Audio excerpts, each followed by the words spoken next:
which means knowing about contraception. It means knowing about condoms. We teach them about abstinence because abstinence is the best way to keep from getting anything. But just in case, we need to teach them about being safe. Then I think what they have to do is make that decision with a clear head, free from alcohol, free from drugs, free from putting themselves in the heat of the moment. It only takes one unprotected sexual experience to get an STD. If you think it can't happen to your child, think again. And forget about thinking you can tell if someone has an STD by the way they look.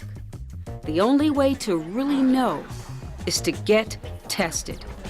The good news is that STDs are treatable and many are curable.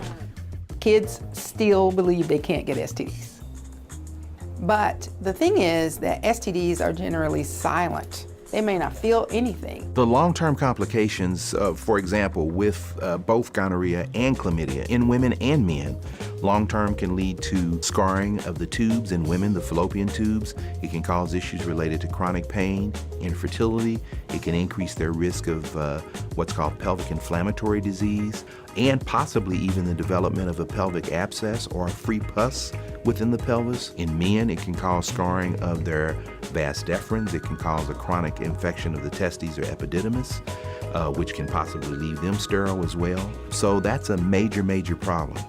It's simple to diagnose, it's simple to treat, but the consequences are far from being simple.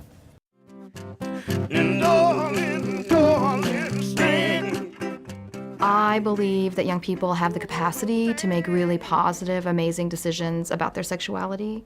So my job is to give them information, treat them like they are the competent, capable young people they are, to make decisions with their own bodies.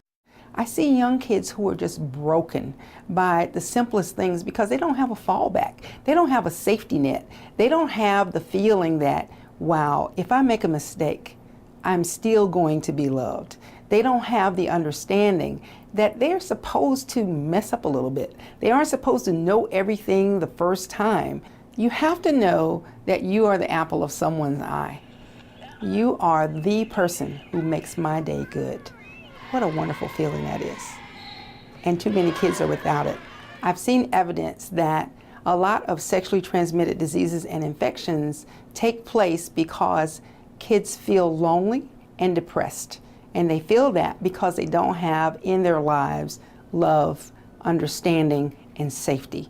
We want to make it seem like that's somebody else's kid over the street, across the street, and not ours. That's that kid right there. That's not our kid, that's that kid over there.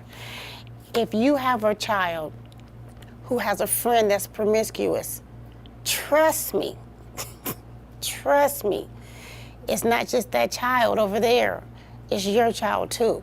Parents really need to have a much better discussion with their children, what's going on in their life. And I can tell you, I have discussions with my grandchildren now over the last 2 years and saying, what is going on in the school? How do you react to what is going on? And I think we as parents or grandparents, we need to have this honest discussion. Good kids get STDs too. Pay attention to the fact that the people that you brought in this world need you to be the parent. They need you to be the adult. Parents, look here. Your kids are having sex, and if they're not, they're about to. It is everywhere. Sometimes it's hard to avoid. Talk to your kids. Parents, remember you were young once. Talk to your kids. They need you. Talk to your children. Talk to them 1 time, 2 times, 10 times. It doesn't matter. Talk to them. And if you don't have the skills to talk to them, get me to talk to them.